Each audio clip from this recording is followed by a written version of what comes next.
Hello, and welcome to this episode of Hear4Health, where we're talking about the water supply in New Mexico and how it affects you and your food supply. To do that, we have two experts in the field of food growing in a closed atmosphere of all different kinds of projects that Sam Thompson is going to talk to us about, and Mike Hamman, who is a former New Mexico State engineer. New Mexico State engineer, who will be talking to us about all of the ramifications of growing your own food supply, in Sam's case, and providing water, potable water, for yourself and your family. Mike, can you tell us a little bit about the water in New Mexico? Well, thank you so much for having me on your show. Our pleasure. I think the health of New Mexico is really critical for all of our residents and the communities. And one of the key ingredients to good health and good prosperity, really, in New Mexico is a good sustainable water supply. Mm-hmm. And one of the things that we've been experiencing in the last decade or so is a serious drought that's caused a lot of issues in our state, including catastrophic fires in our watersheds. That has its own ramifications on the health and welfare of communities in the watersheds, as well as the downstream folks that have relied on that water supply for centuries, essentially coming from the big reservoirs, which are our northern mountains with the snowpack that provide the majority of our surface water supply. Then we also have large aquifers within New Mexico, and many of those are being pumped pretty heavily and have been for decades. And now those are starting to look like they're being developed or have been pumped in an unsustainable manner, and we need to adjust our strategy to make sure that we don't pump to oblivion in that regard for some of our aquifers that are particularly the Ogallala aquifer out on the east side of the state, and many of the smaller aquifers that are distributed up and down the Rio Grande Valley. And then many people rely heavily on groundwater down in the southwestern part of the state as well. So that's one of the major issues that my office, when I was there as state engineer, Yes. is trying to tackle with the New Mexico State Legislature Mm-hmm. over the last 3 years. And one of the guiding principles, because not only are we having a drought cycle, but it's also being impacted by climate change and higher temperatures, Yes. which actually in and of itself, with every degree of increase of temperature, average temperatures, is more evapotranspiration from crops and also from surface water and from the soil itself. Right. So higher temperatures create more demand for what used to be grown with less water. So those are the some of the major factors that we're facing. Mm-hmm. And during my tenure, there was a report commissioned through New Mexico Tech called Climate Change in New Mexico over the next 50 years and impacts on water resources. And I believe you're going to provide Yes. the links to this document. Yes, we will. And so this really describes how in the next 50 years, we can expect a reduction in snowmelt runoff. It may not necessarily mean a reduction in total precipitation, but it's going to shift from a snowmelt, winter-driven kind of environment into a monsoonal rain kind of event, which totally changes the way we access and manage water in our state. So that's one of the main issues that we talked to the legislature about. And we also formed a task force under Michelle Lujan Grisham's direction to me. Mm-hmm. I chaired a task force in 2022 that developed a report that has 17 recommendations to the state legislature. And this is also available on the website. I would recommend everybody read both of these documents. It's very sobering to find out the impacts of climate change on our environment, but also what are we going to do about it? And there's 17 key recommendations in here that we've made to the legislature, and they're acting on many of them. So I just wanted to point that out. Of course. From the standpoint of what is the state doing about Sure. this issue. and how can we prepare our communities and our New Mexicans in general for living with less water as time goes forward. Well, that's very interesting because, of course, one of the biggest things, we cannot survive, obviously, without water. And with agricultural being a large part of the domestic national product of New Mexico and livestock, there is a question as to how we can sustain this supply and what we need to do. So I really appreciate your bringing both those publications, and we will have those on the website for everybody that you can just click on and access that information, because those are valuable pieces of documentation.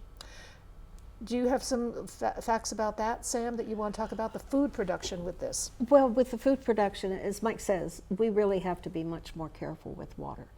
And I think we have to look at what we're growing, not just the kind of things we grow, but the varieties. Because most things, like I'm a tomato specialist, there are got to be thousands of varieties of tomatoes. You need to pick the ones that can grow here the best, with the least. Because there are some that don't need a lot of water and that produce just fine in our heat. We need to look at all of our crops through that kind of a lens. What can we grow to feed us that doesn't take a lot of water, that can withstand a lot of heat? You know, I love looking at seed packets that say, this grows in full sun. What it doesn't say is this grows in full sun at 5,000 feet. That is a big difference. Mm-hmm. And Altitude matters. altitude matters because of UVs. And at sea level in California, down in San Diego, you can grow almost anything. San Diego is not Albuquerque. In New Mexico, we have very different requirements. I'm a lifetime master gardener. I talk to many people that come here from other states. Mm-hmm. And it's really one of those, I'm sorry, Toto, you're not in Kansas anymore. Literally. This is a different ball game. Mm-hmm. I also urge people, lots of people get information from the internet. Well, I will give you a story. When I was first starting out, being naive, a naive master gardener is one who kills things by the thousands as opposed to the hundreds. So I had read this gentleman, well-known, many books written, and he said, oh yes, you should grow morning glories with your cantaloupes. And I thought, oh, I can do that. Well, I had the most fabulous morning glories. The odd thing about my cantaloupes is none of them had a center. They were hollow. Why did that happen? It's because the morning glories took all the water. So then I thought, well, what is he talking about? Well, he was from South Carolina. Where there's a lot of water. A lot of water. You know, it's so different. And here I wasted all of that irrigation that summer on those cantaloupes and got zero out of it. So that told me I had to get so much smarter and be careful where my information came from, so that I was getting things that were relevant to the high desert. This year I was involved in putting on the Corrales Garden Tour. Mm-hmm. And we made it all about sustainability. Great. So that every property had an important sustainable lesson for people. Okay. And I think at least 3 of our properties, 3 of 5, had all kinds of rainwater capture and harvesting there. We were telling people, when those monsoons come, grab it, take advantage, use it. Also, there are some passive ways to just channel the water in a much more reasonable fashion, slow it down, let it seep in. It helps the soil. But what was really heartening is how many people were interested in learning about sustainability. So the word's getting out. I think the word is getting out. And I think it's been very helpful as part of the Corrales Farmers Cooperative that we are trying to spread that word to more people, that we have to get a lot smarter with our water use. Well, for people in New Mexico, is there a source such as the Corrales Farmers Market and the cooperative, the water cooperative, is there a source that they can online access what not only grows at roughly a mile high, which is what we are, but also with everything else that we have, the sun intensity? There are all kinds of places to go to. NMSU has a large library. That's New Mexico State New University? Mexico State University has publications that they have put out on various topics. The Sandoval Extension Master Gardeners have a website with a lot of information about sustainability. There are institutes up in Santa Fe. Some of the titles are getting away from me at this moment, but there are a number of places to look, but stay in New Mexico as much as you can. If you can't find the information in New Mexico, look in Arizona, Colorado, or Texas. But stay in the desert Southwest. Okay. That's very important because the lessons in Minnesota are going to be completely different. Right. For those of our audience that are going to be in different areas, is there a centralized location that they can look for given the altitude, the rainfall, the location geographically that they can go to? Every county has an extension service that is part of NMSU. Okay. And that usually is a very good source of local information for growing. Well, that's a lot of information. That's And good. if they don't have it, they should be able to tell you who might. Okay. So for people that, for example, are not privy on their own property to have their own land that they can irrigate or develop for a crop, are there other alternative access to plantings? Are there other kinds of plantings they can do? Or can they have a community planting like a neighborhood? Some places do have community gardens. In Corrales, we have a number of gardens that are grown strictly for the food banks. And in one case, we have a family practice garden that is for the patients of the doctor who owns that family practice. How nice is that? Yes, and she started out with the idea that this would be a healthful thing for her patients to be part of. Good. And so with the Master Gardener's help, they developed this large garden, which is fabulous. It produces, it's, I think, strictly warm season vegetables, but they provide things now to the food banks. Food runner, or Roadrunner Food Bank, or St. Felix. Pantry, St. Felix Pantry, that's who it goes to. But the other thing is it goes to the patients. Yeah, that is nice. You know, so they can come in and pick up their fresh produce. They also get a little bit of a workout, going out there and getting the weeds up and all of that. Yes, that's great. But it's also taught them how to grow. And that's important because many people don't know how to grow. That's not been part of their family life. Well, they may be overwhelmed with the thought of constructing a raised bed or something in an area that doesn't have. How do I irrigate the soil? What sort of soil should I use if I'm not going to use the earth? How do I augment the soil? How often should I water? There's a lot of information about that. There is. That they're seeking, which might help, of course, with this. Well, absolutely, and there is a lot of information out there. And frankly, you can get as elaborate or as simple as you'd like. If you have a few pots and a little bit of outdoor space, maybe it's on a patio, balcony, you can plant things.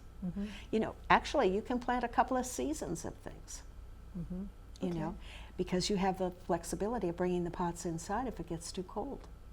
Yeah, that's true, So- the portability.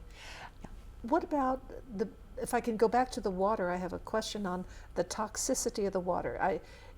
Is there a problem with, for example, if fertilizer or some sort of pesticides are put in irrigation of crops? Is that an issue for the aquifer, and is it an issue for consumption for people?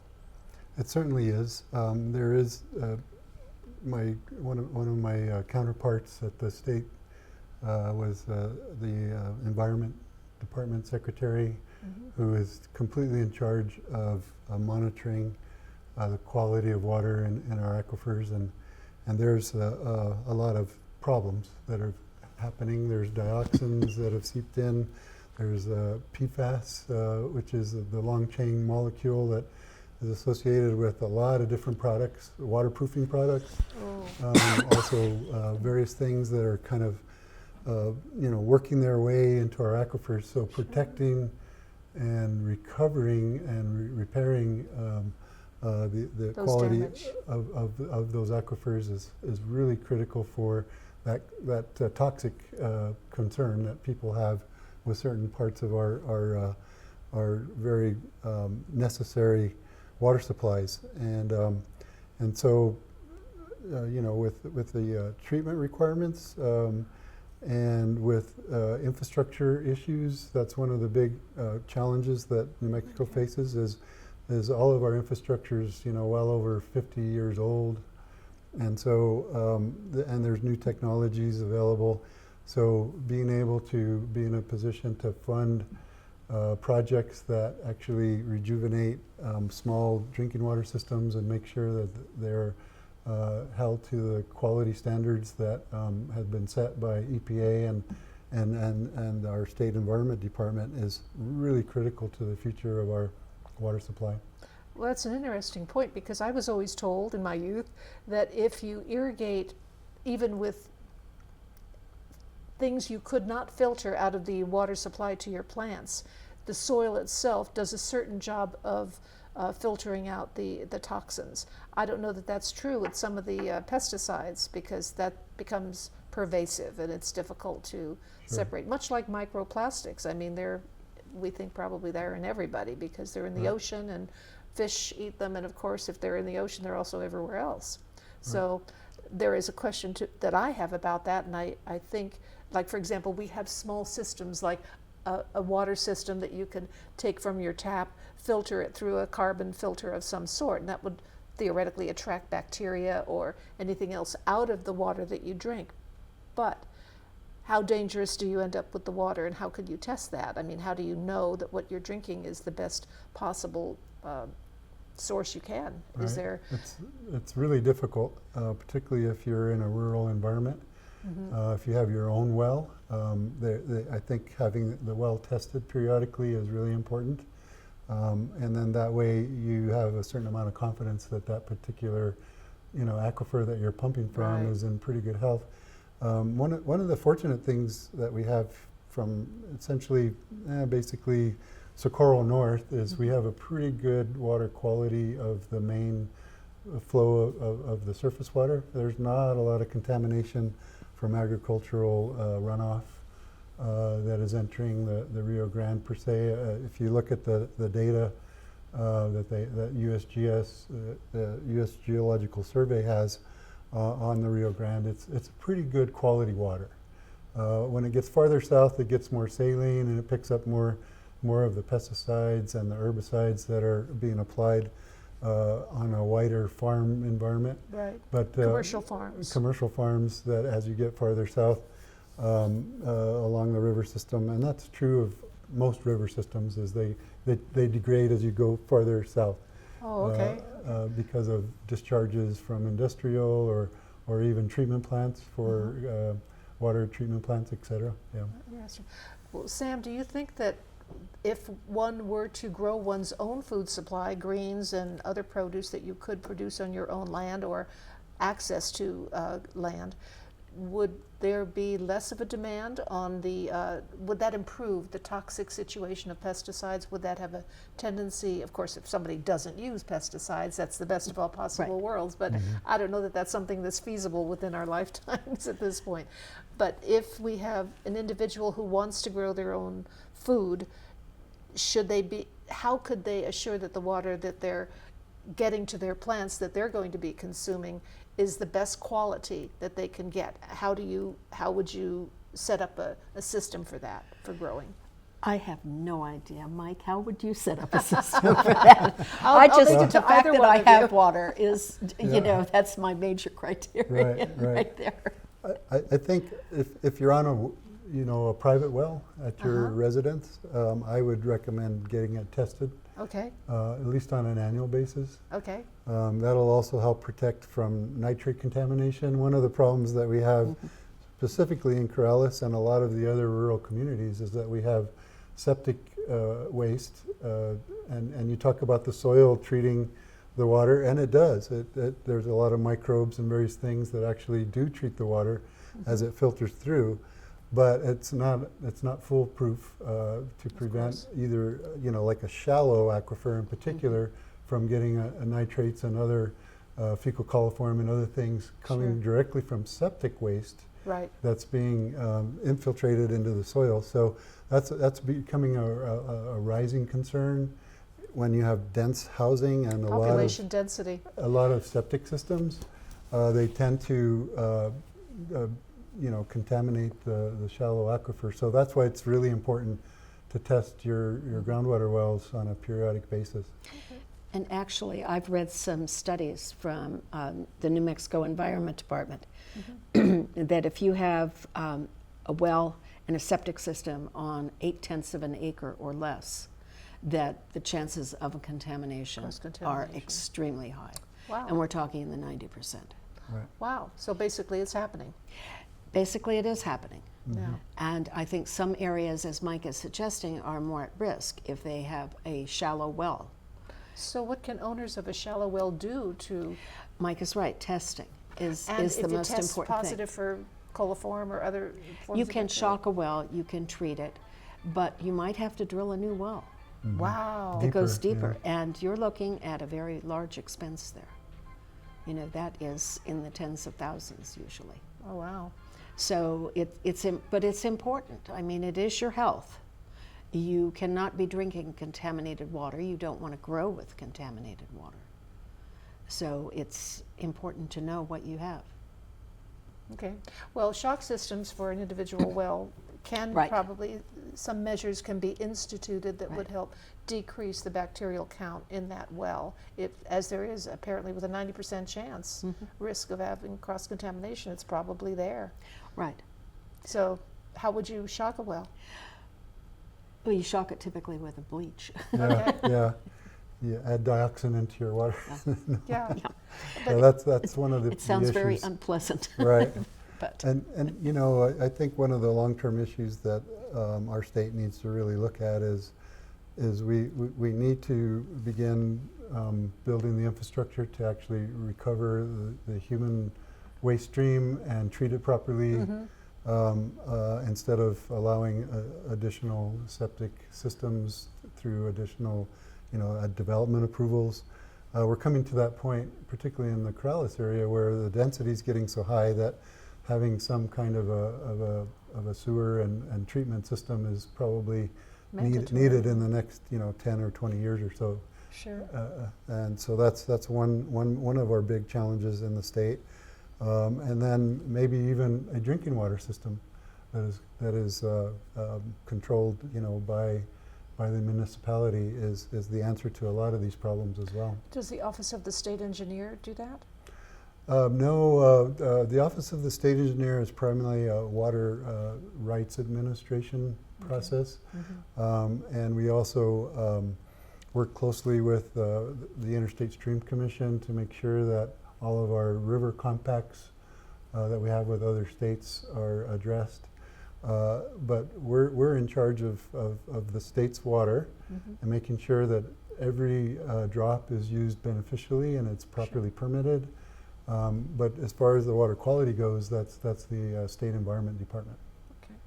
Well, it sounds as though we really need to sit up and take notice of what we're feeding ourselves and what kind of water we're using to do that, and how we take care of our own water supply, considering that it's an expendable issue, that we're not going to have an interminable supply of water for as long as we live, as long as we don't take care of it. right. You know, what do you think are the biggest impediments facing the individual crop grower? I'll leave that to you, Sam.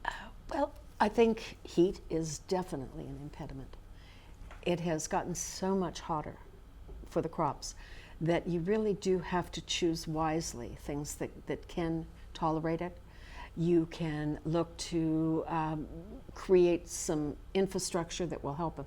Like on my garden with the tomatoes, I have a structure over the garden, and I have something called shade cloth. It's 50% white shade cloth.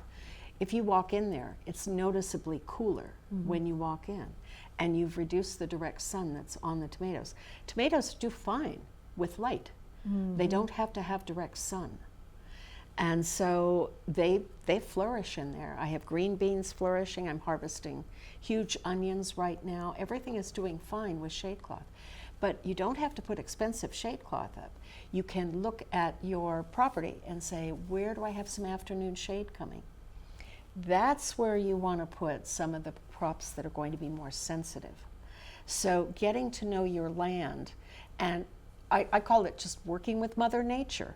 Rather than spending a lot of money, look at what is already available to you. Because Mother Nature always wins. She anyway. always wins, absolutely. Period. Right. But there are so many people that want to fight her, and they always Uselessly. lose, and they waste their money, but they try.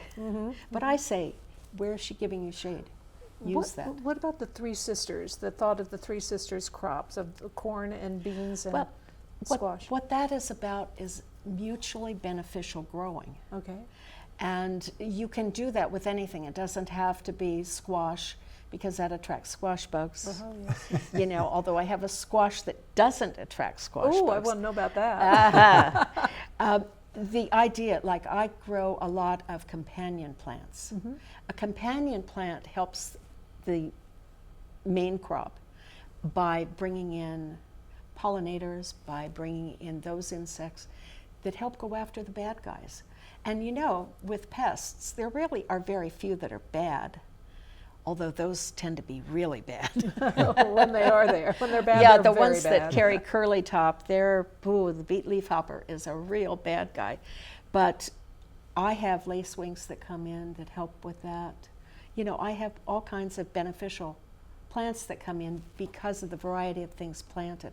It also helps the soil by creating a wonderful, you know, the soil is alive and it has a community in there growing. So when you start digging into it and tilling it, you're disrupting networks that are already established. And that's not the best thing for the soil. I practice something called no-till or limited till. And that, you know, creates a very nourishing environment. So you don't add any supplements to the soil to... I have to put in usually something with nitrogen every couple of years. But that can be a crop that's a nitrogen fixer. Bean, yeah. There are legume crops Right. that their roots, as a matter of fact, I got very excited one time because I pulled up a root system and I took pictures because I could see the nitrogen bubbles that were on the roots. And what a nerd. I mean, really. You know, I'm like, oh, look at that. Well, that's cool. It's a nitrogen bubble. And I just quick put it back in the soil. You know, and the idea is if you cut off the flowers before they go into bloom, those little nitrogen bubbles release. Into the soil. And it feeds nitrogen to the soil. Excellent. So I didn't know that. If you have that particular issue, can you give us an example of what sort of crops that one can plant that would help support some companion plants? Peas, beans, are legumes. Okay. I actually have my green beans growing right now where I have onions Okay. growing. You can plant things in the off season. Which would be what time? What time of the year? Usually in the fall, but you're going to have to give it's going to come up in the spring, but you have to provide a little bit of moisture over the winter time for Okay. it. But one of my favorites is called hairy vetch. I put hairy vetch into my garden about, I don't know, between 8 and 10 years ago. And you know, I still have some come up. I And is seeded that it edible? one time. Hairy vetch? Hairy vetch. And it's a beautiful purple flower. Is that stinging nettle? I remember I'm sorry. I remember I planted stinging nettle and I was amazed at how it grew. It was gorgeous. It's a ground cover, but beautiful purple flowers. The purple flowers made me think. Okay, well, this is not that. Okay, okay. This is a legume because it does Oh. put nitrogen in. It has the beautiful purple flowers, but you're best off cutting them before they start flowering. Okay. So way, those nitrogen bubbles burst. Okay. But it grows like crazy. It's a and ground cover? No, it's a vining crop. Okay. And then what you can do before you put your major crop in is just cut it at the soil line. Don't pull the roots up. Just cut it at the soil line, cut it up, work it into the soil. It's called green manure. Okay. It just adds, organic matter. Huh. And I wanted to add another point to your Sure. impediment question. Yeah. I think having a sustainable water supply at key times during the growing season is absolutely critical, Okay. particularly in the vegetable growing situation. In the middle Rio Grande Valley, we've adapted to the water supply situation by growing primarily alfalfa and other types of feed crops. And folks that are growing vegetables absolutely have to have an alternative source of water because of the cycle of irrigation supply is kind of pushes people into the alfalfa and other kind of forage crop types of cropping patterns. Those that want to grow vegetables really need additional sources of water, like a little bit of groundwater. Drip systems to be really efficient with it is absolutely critical, and I think that's the next phase of where people that are addressing agricultural demand and locally produced food, seasonably available for good health and welfare of our population, and having locally sourced food, so we're not transporting food from around the world that's picked when it's not even ripe, right? So those are the things that we really want to try to encourage, and having that sustainable water supply system with a lot of support through community gardening and other things is probably one of the big answers to that issue that we're going to face sooner, if not already. I think we're facing it. We're facing it now. With food security in the Middle Rio Grande. Yeah. Well, I'm glad you brought that up because I think you have a good story about what constitutes a appropriately harvested and grown food. Okay, well, I have two stories. Oh, even better. One, I asked you a little while ago, do you know what a ripe strawberry looks like when you cut into it? Guess what? It's red. It's not white. It should be red all the way through. Do you know why I know that? I grow strawberries, and I go out and I pick them when they're nice and red. I bring them in, I cut them open, and they're completely red. I've never really enjoyed strawberries until I grew them. And then it's the greatest thing ever. Sure. And the other thing, I was at a grower's market not too long ago, and there was a lady on her cell phone who was very upset she couldn't find butternut squash. And she angrily told the person at the other end, well, this farmer told me it's a cool season crop. And I thought, it is. Yeah. You'll get your butternut squash October, November, December. That's when you get it. That's when it's best. Yeah. That's when it's going to have the most nutrition, the most flavor. You know, so many of these things we buy in the market, just look at the tomatoes. I hate to be a snob about tomatoes, but if you've grown a homegrown tomato, there is no comparison. Exactly. I think we all have to agree with that. That is exactly it. I mean, it's best for you, it looks good, and it tastes great. Tastes delicious. What about the introduction, as I see, and this is, mind you, internet, like for example, a pawpaw tree, which is a fruit that is similar to a cherimoya, but of course cherimoya won't grow in this zone. We are in 7B, aren't we? Yes. So here in Corrales, or at least in parts of New Mexico. So my question would be, all of these lovely trees and plants that you can get online and shipped to you may not be appropriate. I mean, just the 7B itself, that is, it grows between 5 and 9, so it is included in there, but does it grow here? Well, we have, there's a document that was put out called Climate Ready Trees. A consortium of people put it out, and it basically tells you all the trees that do grow here well. And that's the kind of documentation you want to look at. Okay. In the village of Corrales, the tree committee there actually put one out specifically for Corrales. Oh, nice. That tells you the trees that grow well here. So people not living in Corrales can go to their extension office of their county and ask for a tree-specific list before wasting money. Exactly. And time and energy and a whole season of growing. The other thing I would like to say about when you purchase things, the best time to plant, the best time to plant a tree was 30 years ago. Yes. The second best time is in the fall. Yes. You know, you don't want to plant something, I don't even recommend planting in the late spring because you're coming into the hot season. Any kind of plant you put in is struggling just to survive. I plant in the fall. That way the plant is getting ready to go dormant. Now, when a plant is dormant, it's not actually dormant at the roots. It's growing at the roots. And so if you put a tree in then, the example is we have at the Corrales Library a storybook garden for the kids. and I put in a series of dwarf fruit trees that I'm training with the espalier technique, so they grow right on the fence line and they stay small, Sure. because the kids are going to harvest them, hopefully. But we put those in the late winter, bare root. Wow. They began producing fruit that year, the following summer and fall. That's wonderful. So And what kind of plants were they, may I ask? they were What kind- trees, What kind of trees? apple trees, peach, cherry. The apple tree, it had 3 different grafts on it Oh. for 3 different types of apples. I thought the kids would really enjoy that, to see that there were different apples on the tree. On one tree. Yeah. But those trees have just done great. Yeah. And they're on the south side. They just get drip irrigation. So very little water goes to them, but they're flourishing. Yes. Okay. But it was critical to put them in in the winter. the winter. They had time to really start establishing their root system. I would have put them in the fall if I could have gotten them, but I couldn't get them bare root then. And I like to put in trees bare root if I possibly can. How come?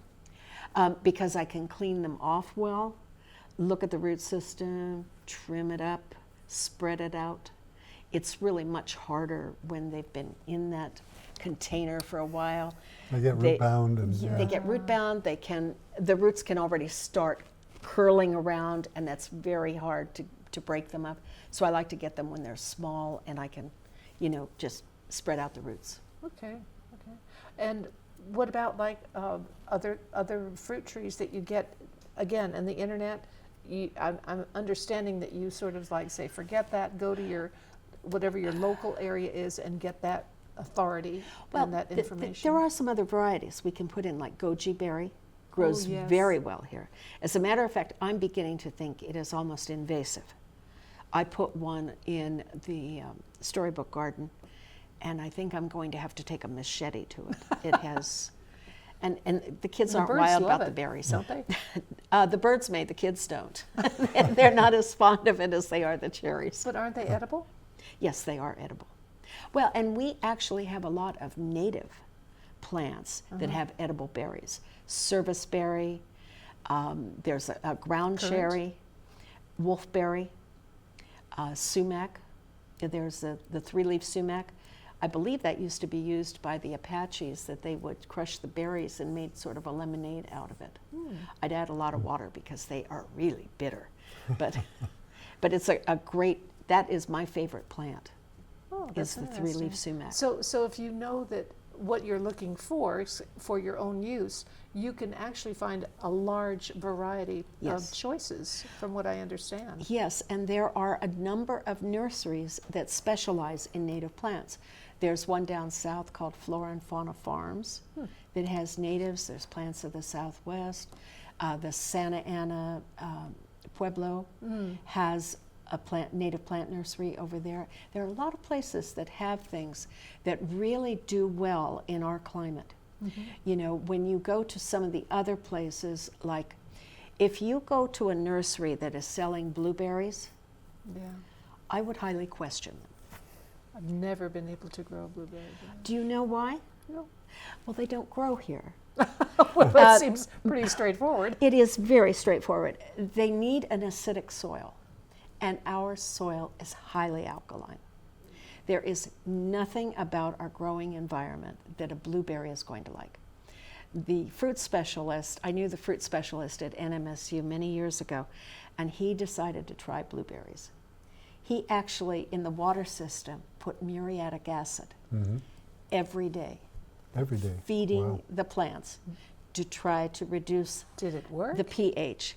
Well, he let me be the judge. He handed me some of the blueberries to eat, and they were among the nastiest things I've ever tasted. And I'm a blueberry lover.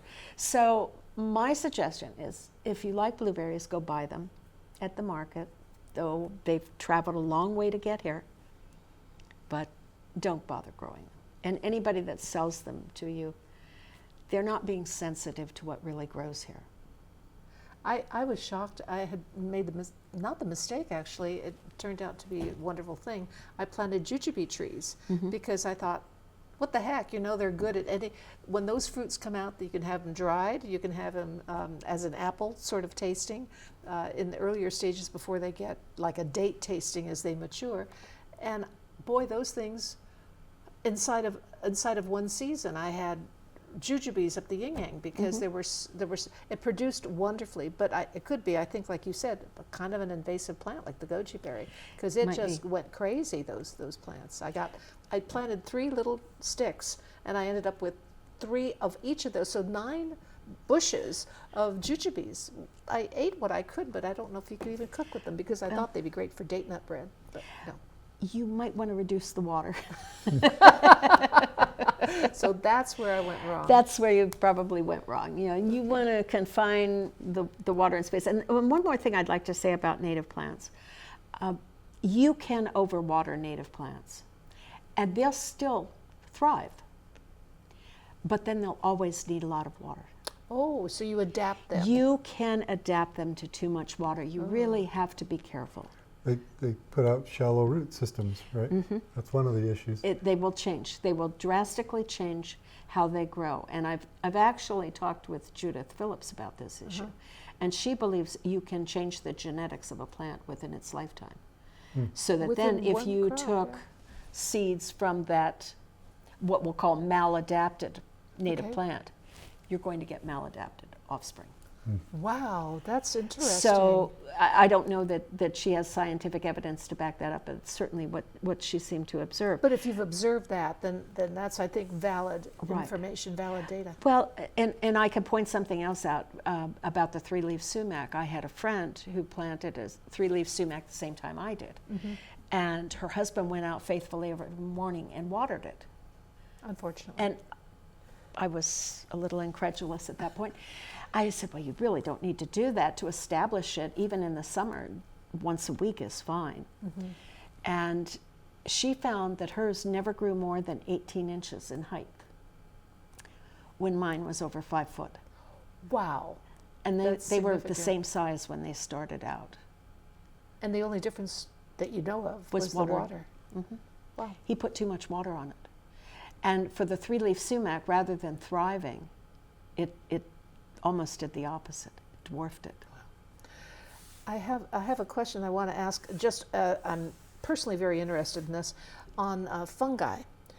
We have a lot of sun here where we are, and that's a fortunate thing. But I know that the mycelium of a mushroom forest almost is incredibly important in the northwest part of the United States. I think it's the largest plant ever that has been determined through Oregon and Washington. Is there any use or advice you could give about mycelium in a growing bed? You need to grow them in a shaded area. As a matter of fact, I just threw some out to hopefully they'll take root.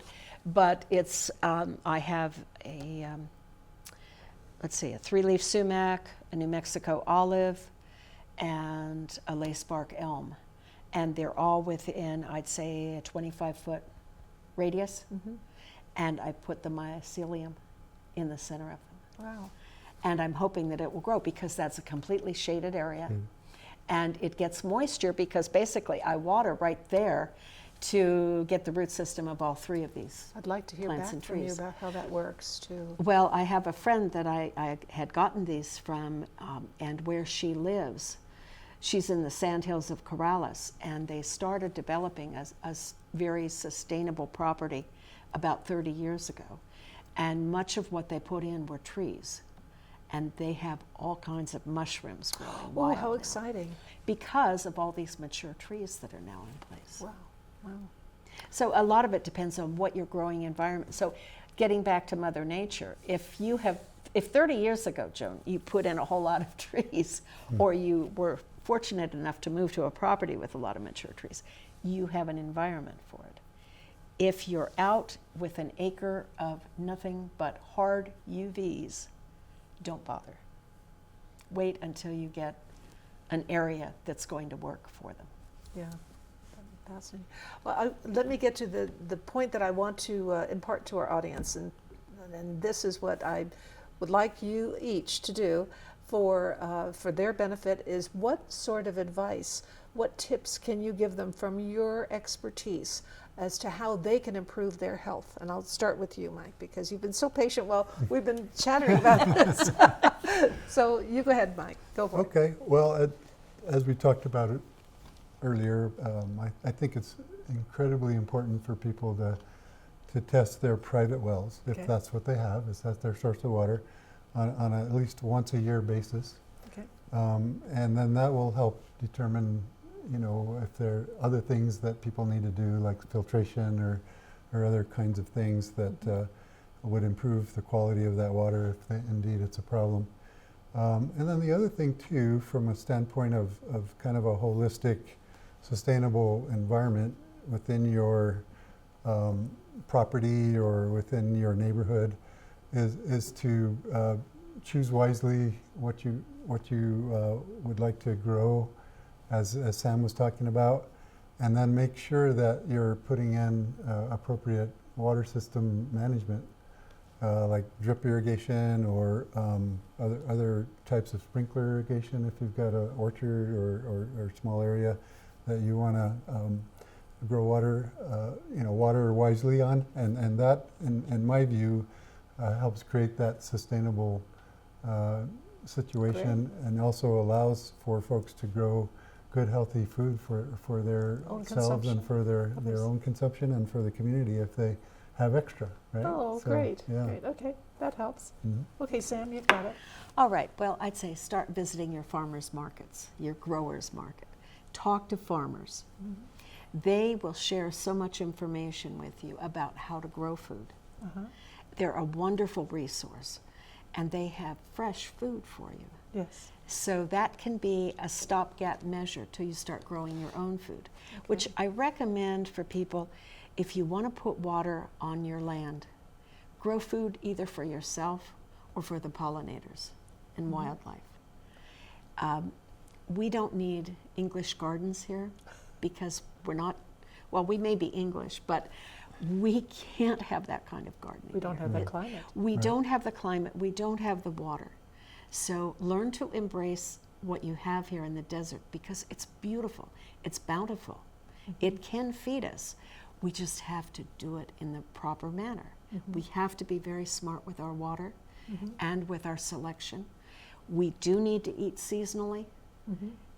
That's the best way to get fresh, wholesome food in your body. And the nutrients that you need. The nutrients, absolutely. There's a reason why it produces at the time that it does. So that Exactly. we can get all the enzymes and vitamins and Exactly. nutritional value. Okay. Yeah. I think that, although there's lots of more questions I want to ask, I think we probably need to come to a close, but I do want to emphasize to our listeners that these two books are going to be available through our URL, which I will attach to our podcast, and they are free, I understand, right? You could access this information, and I think it's going to be very important for all of us to be able to connect to what the important aspects are of our health with food and water. And thank you so much for both of you for coming, sharing your time and your interest and your expertise. I really appreciate it. Thank you, Jen. And thank you so much. This is Here for Health, and thank you so much for listening, and thank you for joining us. Bye.